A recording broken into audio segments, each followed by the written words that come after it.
And so my question for you is, what what are you seeing with your business now compared to lockdown? And then because you mentioned different competencies, maybe also talk a little bit about, do you think the skill sets that you see that have helped people thrive through this period, is that something new, and is that something that you expect to continue as well? The different types of skill sets, the agility, maybe being able to Yeah, self-manage because you're a bit more remote. Where are you now in the business, and what types of skill sets do you think are most valuable for your staff?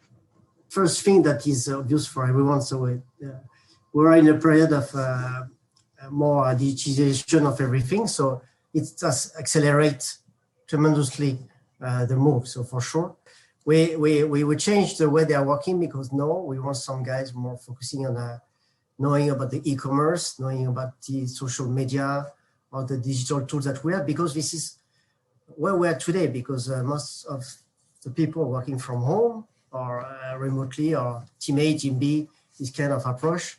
And we need to access the people and customer and prospect differently. So we want them to be more, let's say, agile in the way they're working. They need to have a continuous learning process as well on most of not only the tool, but also our product. I would say it's a new way of working, not only for the guys who are working on a machine on a daily basis, but also the manager to work a different way.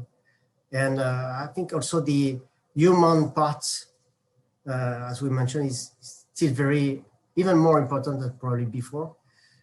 Taking care of the people. Now you have to hire new people. You need to put a lot of trust in the people you get on board. You need to find a way to make sure you will trust these people, because there's no way you can be close to them and to manage them directly as we used to do so. Now we are also seeing a big evolution of most of our historic position.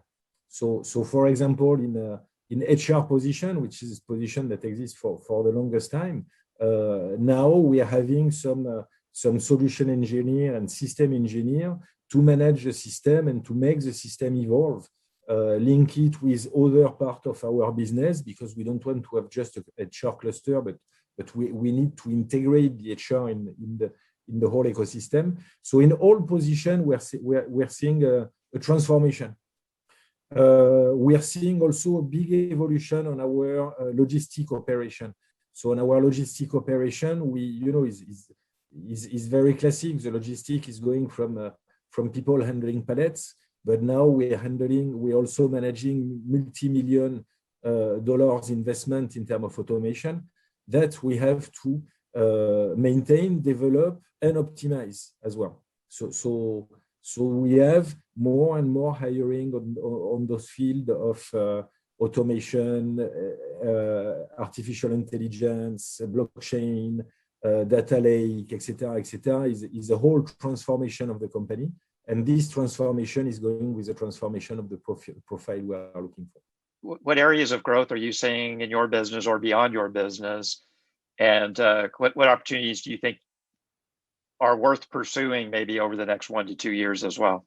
We are seeing a lot of changes, and in those changes there is always opportunity, but there is also always some risk. I would say that we are seeing a big transformation of the retail sector with e-commerce. And the direct deliveries to people. We are seeing a lot of brands also that are more and more local brands and local champion, instead of the big multinational that we have seen so far being leaders on their own market. But that's also for me an area that will grow, because lots of people have seen that supply chain need to be robust as well. So I think it's something that we all have to think about and say, how do we make something more robust, maybe less global and less optimized, and maybe we are too much optimized today. That's also a possibility. How do we come to something that is more robust? what advice would you give to somebody that's going through that thought process right now? And maybe you can talk a little bit about your thought process when you decided to go back and get your degree. Fred, why don't you start off and give us your advice for somebody thinking about an EMBA?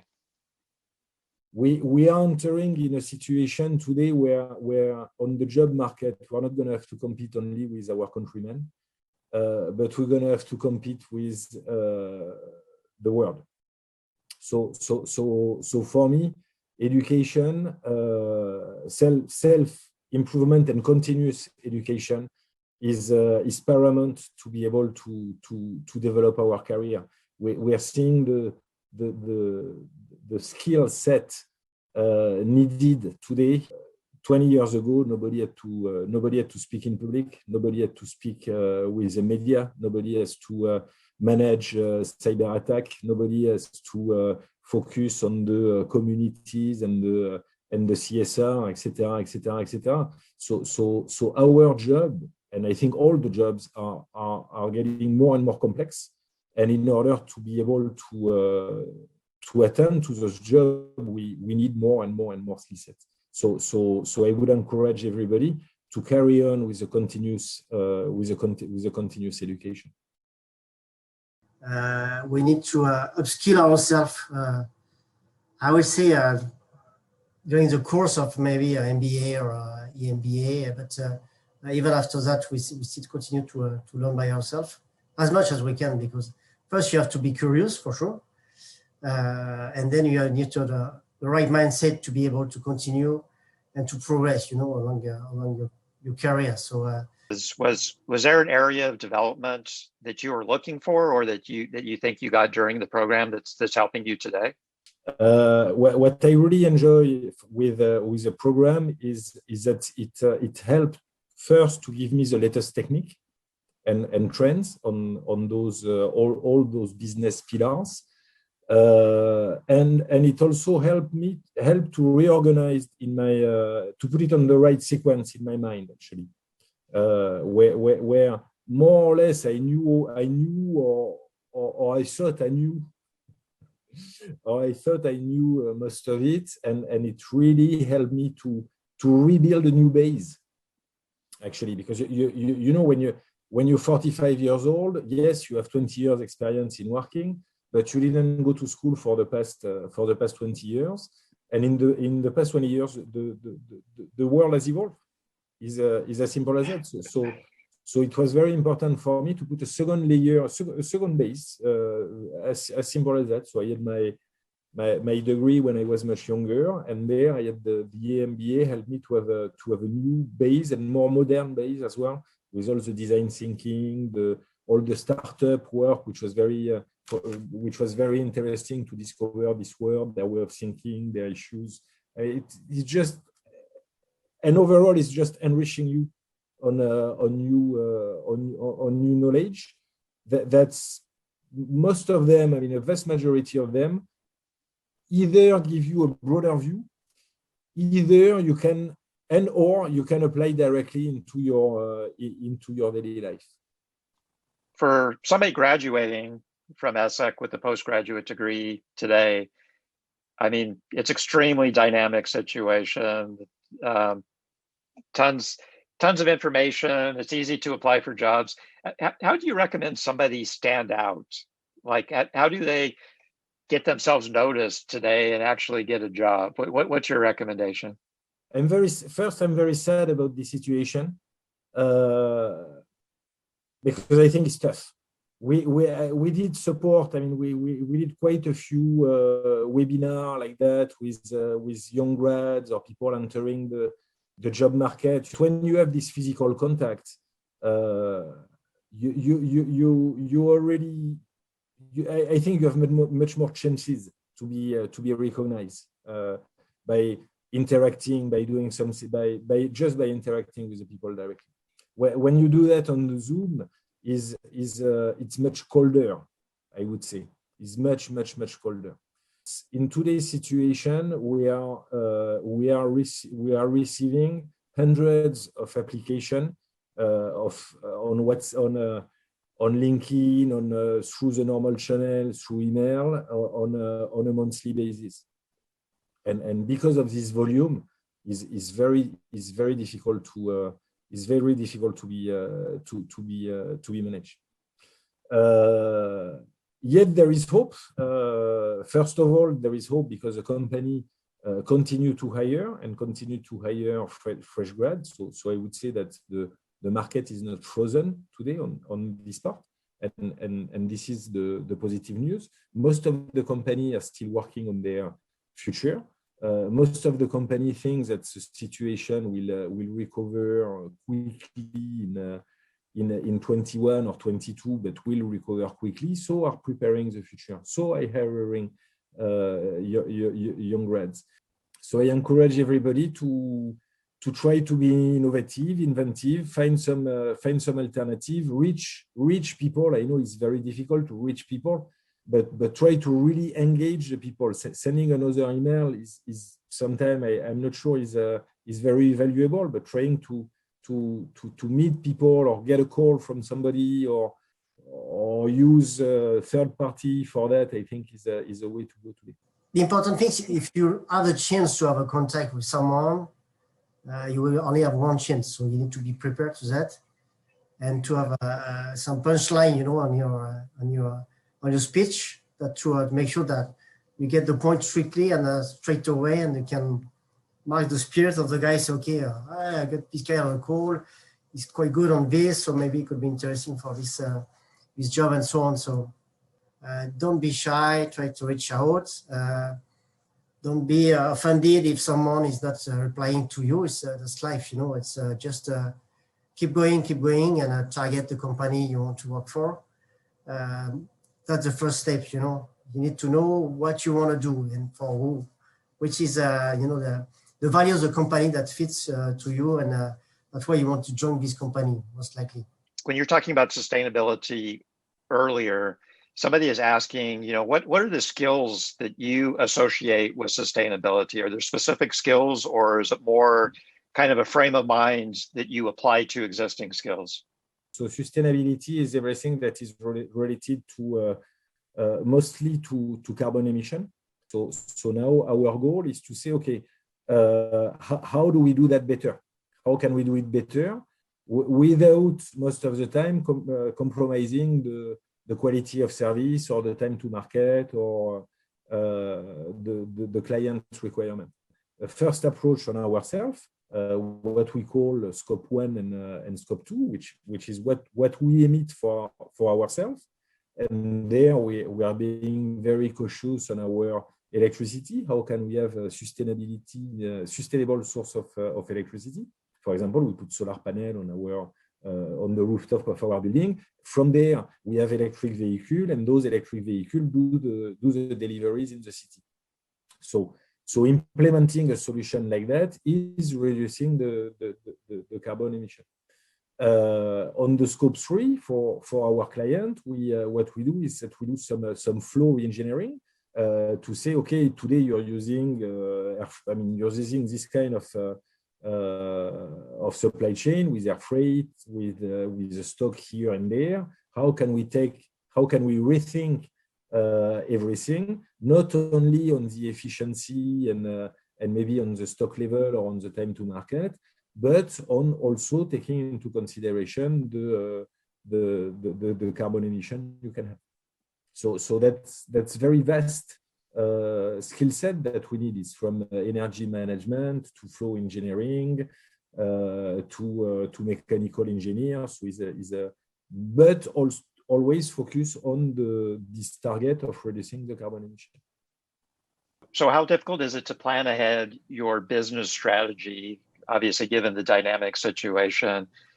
And has the situation made you more risk adverse? I guess because there's a lack of clarity. So how difficult is it to plan ahead right now? We used to have a strategy to 5 years, 10 years. And I would say now it's more a short-term strategy. So we need to jump and to react to all the what's going on in the world, We need to react and make sure what we do more and more is to to work on more risk mitigation so far. Make sure we don't have only one product which is done in one plant on the west part of the globe. We're trying to do some other ways to mitigate more of the risk in case we have a second pandemic coming. And as Frederic mentioning, we also foresee more and more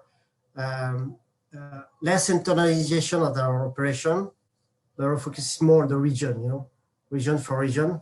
The worst scenario and the best scenario, and you plan the thing in between, that's the way we are working.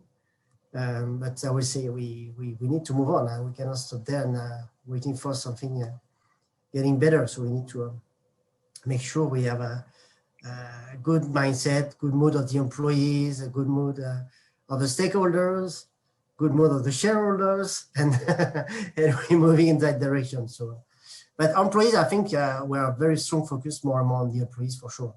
And I would say it's probably thanks to the COVID-19 pandemic, because we may have lost this idea of human being, that is guys who are producing the goods that we are seeing across the world. So that's quite a good, a positive impact, I would say, of the COVID-19, if we can find one.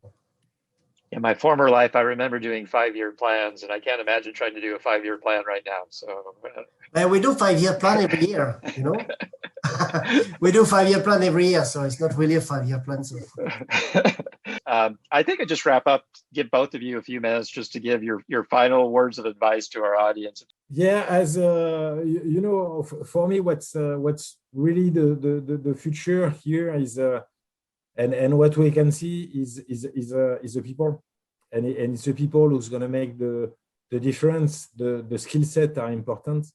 The interaction between people, the understanding of each other, this is where the big difference and the big stake of tomorrow are. You might have a 5-year plan, but you're probably going to have to change it. We need to have a strong team that are able to react, that are motivated, that are behind the company and making it happen. Because today, this agility is not coming from strategy or from this agility is coming from the people. So for me, the two are very much linked. We're still standing. It's tough. It's been tough, but there is a lot of difficult situation all over the place. Yet we are still standing. We are still standing as communities, as companies, as group, and there is no reason this change if we keep our agility and taking care of one another. I will add maybe resilience, because we are talking about that. It's very tough for people to be seated all day long behind the screens. We need to find a way to create this collaboration and find a link to the community in whatever mean you can use, but the human relationships are even more important now than probably in the past. Great to wrap up on resilience, agility, and human connections. With that, I'm hoping that next year when we have this conversation, that we hopefully can do it in person. So let's hope that happens.